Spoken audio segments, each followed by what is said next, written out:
Some people don't vanish because they are lost. They disappear because they decide to stop being found. For most of us, life follows a visible path: school, work, relationships, routines. Even when things go wrong, there is a record, a digital footprint, a trace. But every year, thousands of adults make a different choice. They walk away from their names, their histories, and the lives everyone thought they had. Not as victims of crime, not because of an accident, but intentionally. And what makes this unsettling is not just that they disappear, it's that many of them succeed. This story matters because it forces an uncomfortable question. What pushes a person to abandon everything familiar and start again as someone else?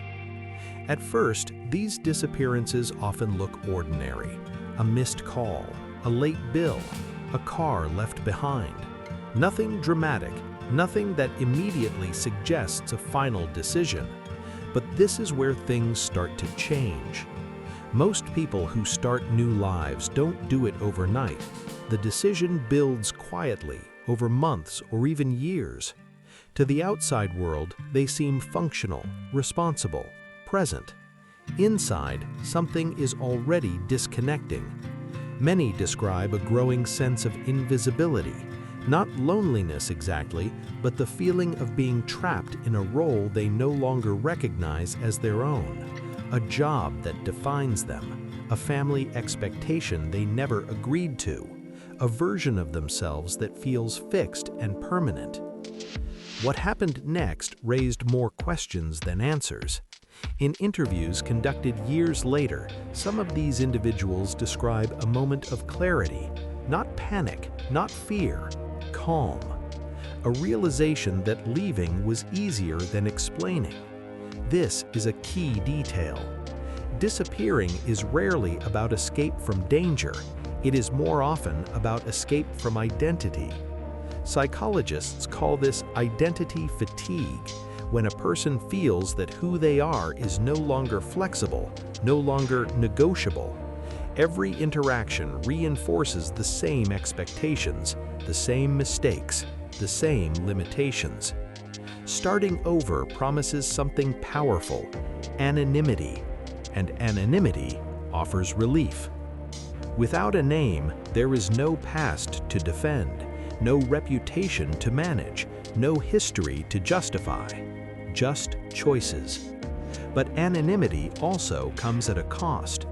To disappear successfully, a person must sever more than contact. They must abandon continuity, birthdays, inside jokes, shared memories. This is not impulsive behavior. It requires planning, restraint, and emotional control.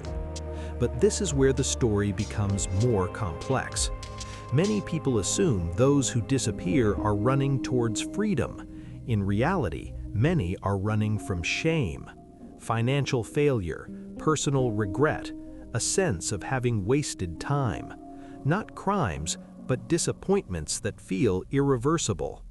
Shame has a unique psychological effect. It doesn't tell a person they did something wrong. It tells them they are something wrong.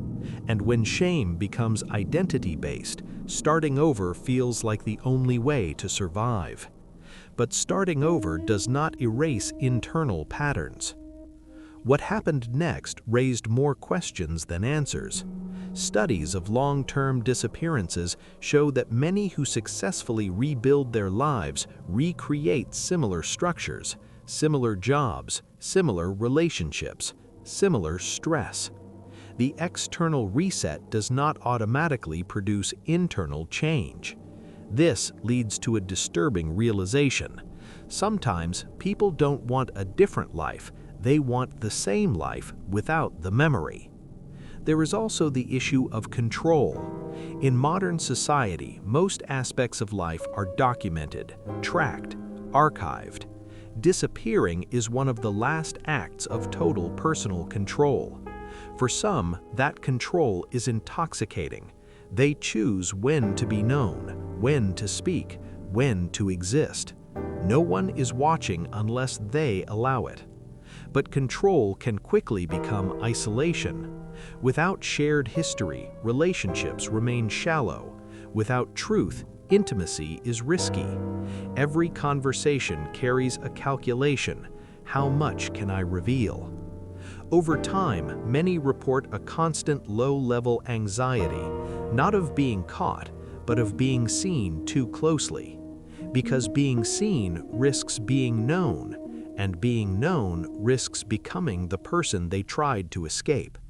Psychologically, this creates a split identity, the public self, carefully constructed, and the private self, frozen in the past. This split requires effort, memory management, emotional suppression, and it is exhausting. But this is where things start to change again. Some eventually reach a point where the new life feels just as rigid as the old one. The same sense of confinement returns, only quieter. And this raises a final, uncomfortable question. If starting over doesn't resolve the internal conflict, what was the disappearance really for? Experts suggest that for many, disappearing is not about becoming someone new, but about postponing self-confrontation. It buys time, distance, silence. But unresolved identity does not dissolve. It waits. There are also consequences that never fully disappear. Parents who age without answers, friends who live with ambiguity. Even when no harm was intended, absence creates impact. This awareness often surfaces years later when rebuilding connections feels impossible without unraveling the entire story. Some choose to remain hidden, others quietly return under different circumstances. A few attempt to reconnect, only to realize that time has changed both sides beyond recognition. And that may be the most unsettling part of all. Starting a new life is often imagined as a clean break.